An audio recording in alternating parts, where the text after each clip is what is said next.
విద్యార్థులపైన కేసులు పెట్టే ప్రిన్సిపల్ అరాచకాలు, విద్యార్థులపైన కేసులు పెట్టే ప్రిన్సిపల్ అరాచకాలు.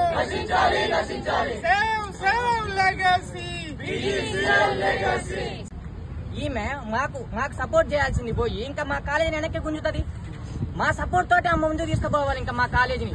ఆమెకు మంచి పేరు వస్తుంది. మేము వెనకాల ఉన్నా సరే ఆమె ముందుండి నడిపిస్తే ఆమెకు మంచి పేరు వస్తుంది. అలాంటిది పోయి మమ్మల్ని ఆమె గుంజుకపోను, ఆమె పరువు తీసుకోను, మా కాలేజీ పరువు తీసుకోను, మా టైం బొక్క పెట్టుకోను, మా అన్నల మీద కేసు పెట్టను.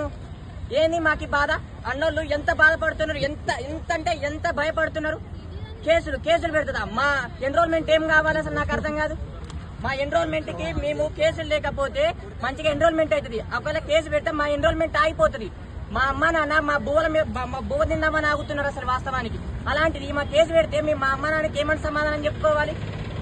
ఇలాంటివి చేస్తున్నది ఖచ్చితంగా ఈమెను తీసేయాలి. మంచి ప్రొఫెసర్ ని మాకు ప్రిన్సిపల్ గా నియమించాలి. మీరు చెప్పినట్టు కాదని చెప్పేసి ఆమె వైఖరి ఎట్లుంటదంటే చదువుకునే వ్యక్తులు ఎలా మాట్లాడతారో అంత దారుణంగా మాట్లాడతారు. మరి దీనికి అలుమిని స్టూడెంట్స్ స్పందించారా? స్పందించి మేము సపోర్ట్ చేస్తాం, మీరు చేయండి, మీరు ఏ వేలు అయితే మీకు ఏదైతే వే ఉందో ఆ వేలు అన్నీ వాడుకుంటారు. మేము అన్ని వేస్లో ప్రయత్నం చేసాం. పోయి అడ్మినిస్ట్రేషన్లో కంప్లైంట్ చేసినాం, బీసీ ఛాన్సలర్ సార్కి లెటర్ రాసినాం. నిన్న మేము హైయర్ ఎడ్యుకేషన్ కూడా కలిసాం.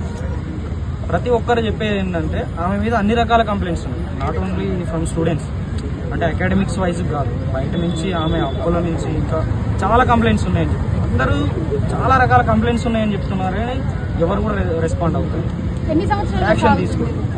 Almost 5 years. ఇప్పుడు ఆమెకి స్టూడెంట్స్ మీద కేసులు పెట్టుడు ఇదేం కొత్త ఏం కాదు. 2022లో మా సీనియర్స్ అప్పుడు ఉన్న ఫైనల్ ఇయర్స్ ఎవరైతే ఒక ఫెస్ట్ చేసారు, same annual day aluminium meet చేసినప్పుడు వాళ్ళు మంచి ఫండ్ తీసుకొచ్చారు. అల్యూమినియం తీసుకొచ్చి వాళ్ళు కూడా కాలేజ్ అకౌంట్లోనే వేసారు. ఫెస్ట్ అంతా అయిపోయాక కొంత అమౌంట్ మిగిలితే వాళ్ళు అడిగింది ఏంటంటే ఈ అమౌంట్ని కాలేజ్ ఇన్ఫ్రా కోసం యూటిలైజ్ చేయండి, కాలేజ్ని డెవలప్ చేసుకోవడం కోసం. ఎందుకంటే స్టూడెంట్స్ మనకు ఏదైతే లాక్డౌన్ ఉందో ఆ టైంలో మన అకాడమిక్స్ డిస్టర్బ్ అయింది. దాన్ని మనం మళ్ళీ మంచిగా చేసుకోవాలంటే, మళ్ళీ కరెక్ట్ చేసుకోవాలని అంటే మనకు స్టూడెంట్స్కి కొన్ని ఫెసిలిటీస్ కల్పించాలి. వాళ్ళు ఏమడిగారంటే కంప్యూటర్ ల్యాబ్ సెట్ చేసుకుందాం, దాన్ని సెట్ చేసుకుని డ్రాఫ్టింగ్ క్లాసెస్ కండక్ట్ చేస్తే ఆటోమేటిక్గా స్టూడెంట్స్కి ఇంట్రెస్ట్ వస్తుంది, క్లాసెస్కి వస్తారని చెప్పేసి అడిగినందుకు వాళ్ళ మీద ఆమె ఆ అమౌంట్ని ఆమె సొంత ఖర్చుల కోసం వాడుకొని ఆమె ఇష్టం వచ్చిన బిల్లులు పెట్టుకొని వాళ్ళ మీద ఫేక్ కేసులు పెట్టి ఆమె ఎప్పుడు ఫేక్ ఫాల్స్ గవర్నమెంట్ నుంచి ఏమీ రాదు. కనీసం కాలేజ్ అడ్మినిస్ట్రేషన్ ప్రయత్నం కూడా జరుగుతుంది. స్టూడెంట్సే బయట నుంచి ఎవరినైనా స్పాన్సర్లను పట్టుకొచ్చుకొని చేయడం, కానీ కాలేజ్ అడ్మినిస్ట్రేషన్ నుంచి ఏమి రావు. అనురాధ రాజ్యాంగాన్ని కాల రాస్తున్నటువంటి పరిస్థితి. పీజీ న్యాయ కళాశాలలో ఉన్నటువంటి 3rd year విద్యార్థులు ఎవరైతే ఉన్నారో వాళ్ళంతా కూడా ఆన్లైన్లో చదువుకొని రాయడం జరుగుతుంది.